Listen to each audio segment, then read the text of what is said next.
we have a lot to talk about and a lot for me to update you guys on. So stay tuned for my pregnancy update for the first 20 weeks of my pregnancy. 1, 2, 3.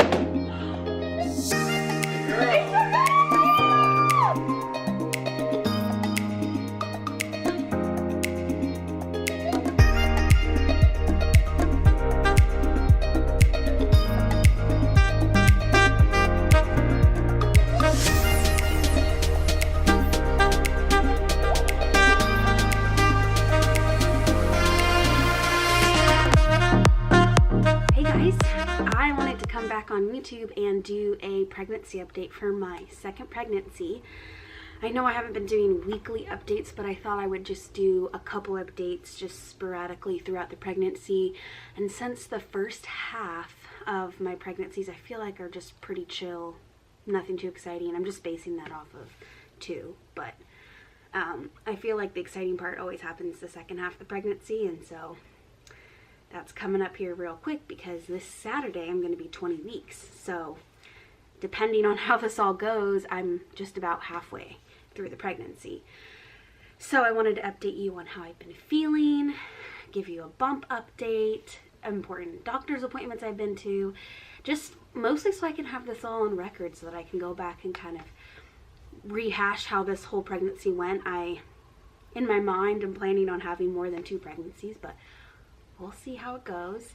And I also just want to have a little bit of a documentation because I have so much documented from the first pregnancy, and so it's nice to compare and just keep a kind of a diary of how everything's been going.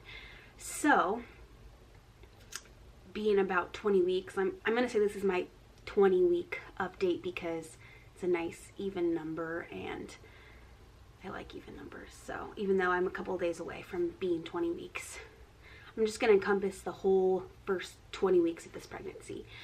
So I found out I was pregnant around 4 weeks. Nothing too exciting there. I did a home pregnancy test. I went into the doctor about a week and a half later. They usually don't like to see you that early, but because of my experiences with my first pregnancy, I just wanted to get in as soon as possible and just say, what's the game plan? How are we going to approach this pregnancy based off of my history? So I went in at about 5.5 weeks, which was pretty early. And I said, I'm nervous about this. I don't know if there's anything I can do to make sure that I don't get preeclampsia and HELLP syndrome again. Because, I mean, 1, it's terrifying.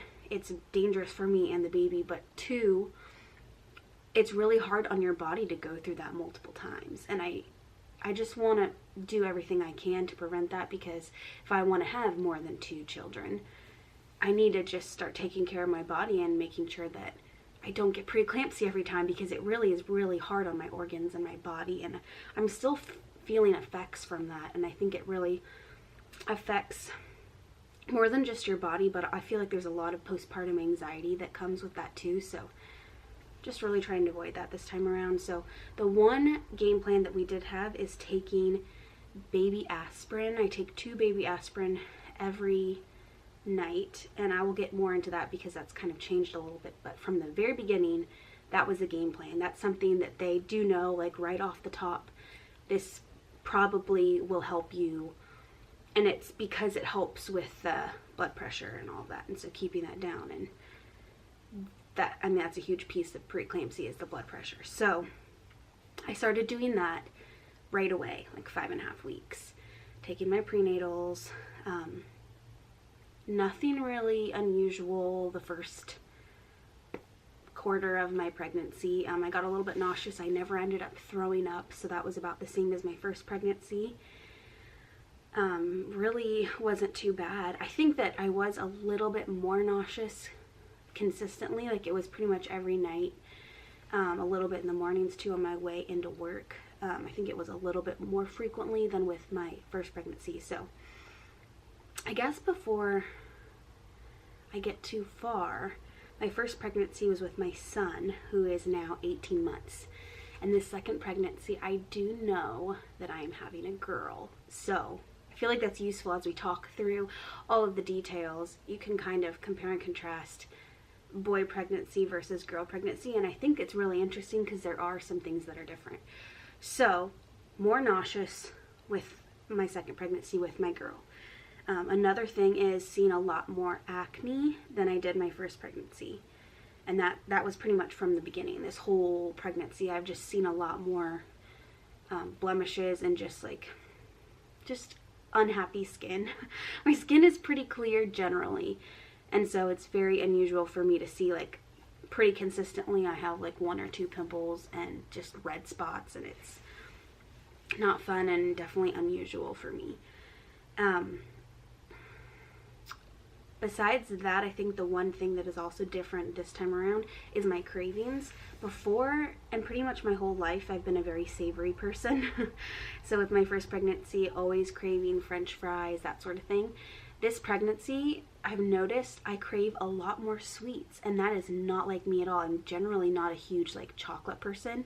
My husband is, but that's usually not something that I gravitate towards. And so this pregnancy, and that's so typical, people always say that for a girl pregnancy you crave a lot more sweet, and then for boys you crave more savory, and it's so weird to me that that's actually true. So definitely craving a lot of sweets, a lot of just like sour candies, all of the typical things that they say when you're having a girl. Tons and tons of sweets, which is very difficult, but also I just don't generally have a lot of sweets, so for me it feels so weird to have sweets and to like go to the grocery store and buy like ice cream or a donut or something. Like, that's so weird for me. I never do that, so I've been kind of splurging every once in a while and doing that, and it's kind of fun. I'm trying not to let it get out of hand, but it's fun every once in a while. So getting back to kind of the timeline of the pregnancy, I think we were about 10 weeks when we decided to do the blood test that will let you know a lot of genetic results as well as the gender of the baby. So I did it like right at 10 weeks, which is kind of early. Like they say usually between 10 and 13 weeks is when that blood test works. And so actually the first time I did it, the blood results came back and they said, you were too early. We didn't get enough out of your blood to be able to give you results. So I had to do it again like 2 weeks later. So now I'm like 12 weeks at that point. I think I was maybe like even 12 and a half. And I did it again, and then that one worked and everything was great. All the results came back.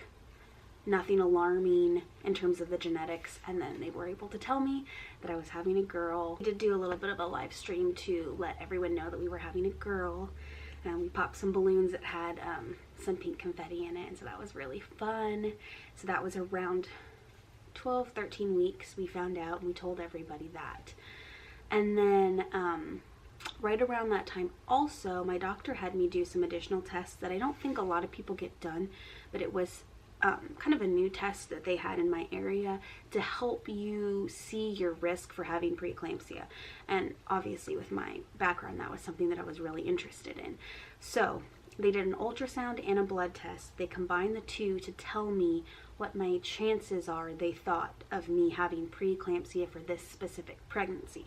They looked at the, I think it was like the arteries or the blood vessels around the uterus. They were essentially looking at like my blood flow, I think, around the uterus. And then they also combined that with some results in the blood test. And that's how they got that percentage. So they said generally, I think for just an average person, it's like 1 in 70. That's your chance of getting preeclampsia. Seems pretty high. And then they said after the test results and everything came back, they said I was like, I'm forgetting now, but I think it was somewhere in like 1 in 7,000. Essentially, they were saying that my chance of getting it is less than the average person. Looking at all of those details, I guess they could just tell that my body wasn't reacting in a way that was going to result in preeclampsia. There's still a chance though. So, and it's also a new test, so I don't really know exactly how accurate it is, but from that test, the doctors felt very comfortable with saying that I'm probably not going to get preeclampsia this time. That doesn't mean they're not going to watch me very closely. But they did say, because taking the baby aspirin every single day there's some negative things that could happen. It's just not great for your body to be taking aspirin every single day. So they said based off of those test results, I can just stop taking that. So I think I'm going to. I've still been taking it a little bit here and there. I don't know. I think I'm just going to completely stop though, because they said that I really don't need to. And honestly, I don't even know how much it helps. That's just kind of the only thing that they could tell me to do to try to help not get preeclampsia. I've also done a little bit of my own research, and I mean, some people do say diet and exercise and salt intake that can contribute to getting preeclampsia. So at this point, I'm just gonna try some things, and I don't think it's gonna harm me at all. I mean, if I try to reduce my sodium and I try to be more active and eat healthier, I don't think any of those things are gonna hurt me. So I'm definitely gonna try that just to help my chances, I guess. So I guess that's like the latest big thing that's happened. I did just recently have my anatomy scan, but we already knew that we were having a girl. They confirmed that, and there was really nothing exciting that happened. We did get, a nice ultrasound and got some good pictures, but they did not change my due date. Everything still looks about the same. The baby's growing at the rate that they should for being like 19 and a half weeks. So everything looked good. So I guess the only other thing to talk about is weight gain. For my pregnancies, usually the first half I don't really gain much weight, and I don't know why that is. I think it's just because the baby isn't weighing a lot at this point. My uterus is growing, and there's a lot of things that are happening down there, but it's not increasing at the rate that it's going to the second half of the pregnancy. So the first half I just kind of hover around the weight that I started. I think at this point I might have gained a pound, but it fluctuates a lot, so that's not really saying much. I was sick a few weeks ago, so I lost a couple pounds and I gained it back. So now I think I'm like a pound over my starting weight. But really, this is how my last pregnancy went too. I just didn't really gain any weight the first half. And then the second half, I ended up gaining about 40 pounds of water weight. So I know it was pretty much all water weight, because as soon as the baby was born, I was actually at my starting weight like the next day. And then a few days after that, I was even below my starting weight because of breastfeeding and all of that. But I'm very curious to see how this pregnancy goes if I don't have all that water weight, and if I don't have preeclampsia. It's going to be very different. That reminds me that I do also need to talk about how I'm going to deliver, because that's a huge part of it for me that I'm struggling with right now.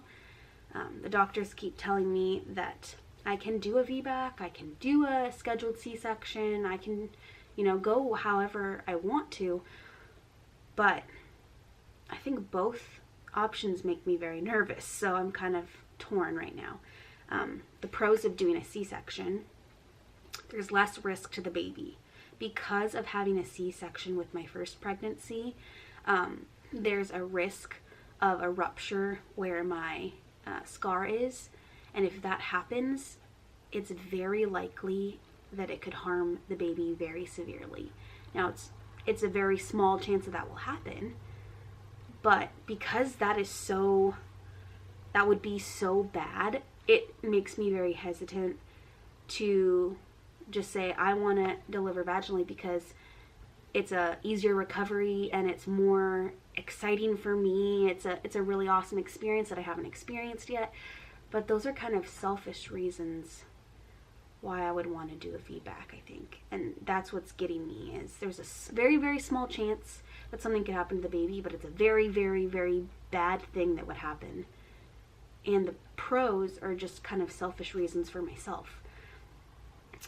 For a C-section, there's less risk to the baby. There's always a chance that something can go wrong with the surgery, but I've had a C-section before. I know I handle the medication well. My body, went numb, and then, because I had a spine also, I went numb. I came out of it fine. I really had a great experience with the C-section. I healed really nicely. It was very straightforward and just kind of a peaceful experience because it wasn't an emergency. And so this time, if I picked to have a C-section, it would not be an emergency either. So it's a very like straightforward approach that you know exactly what to expect and when, and the doctors can take their time, and everything is very clear and just kind of streamlined. But I do want that experience, and I don't know if, I mean, I know a lot of people who had a VBAC and they've had no issues. It's just because the doctor is telling me that there's a chance that something could go wrong. It's a very, very small chance, but that very scary risk is not there with the C-section. And so I'm just struggling with that, and I don't know which way I'm going to go right now. I was originally just always leaning towards a VBAC, but now I'm a little bit more torn. The reason that I'm not going to just go for a C-section, because I think that it makes the most sense to me in my mind in terms of risk for the baby. A C-section, it just makes more sense. But I am going to have a toddler when I'm recovering, and I'm not going to have a whole lot of help.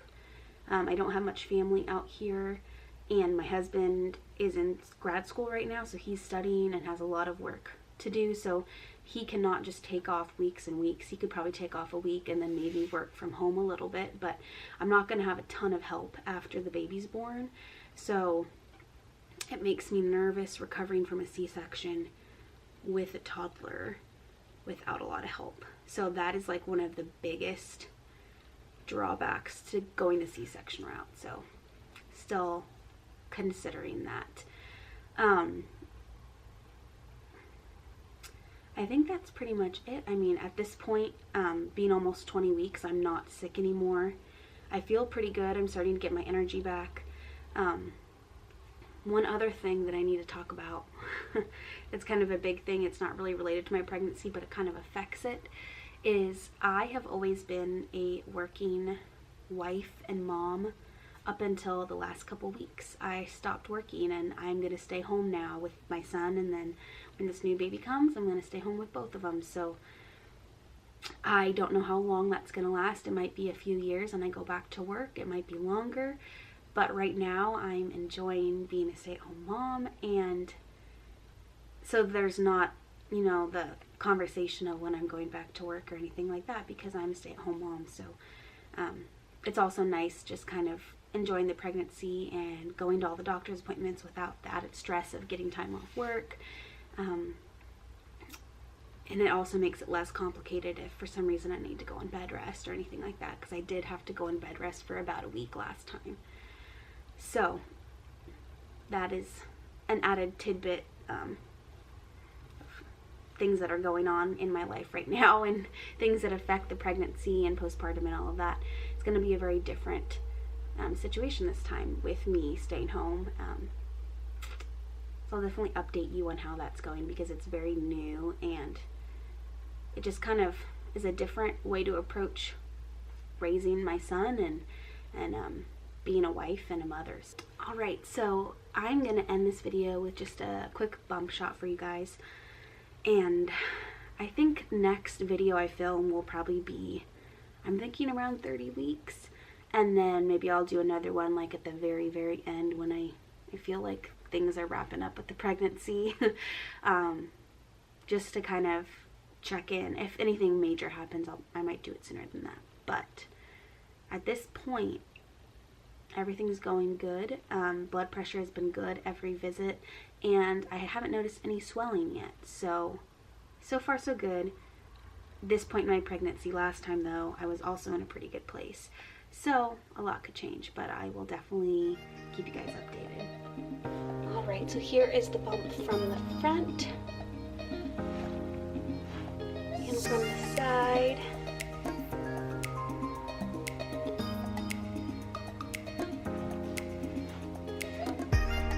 At just about 20 weeks.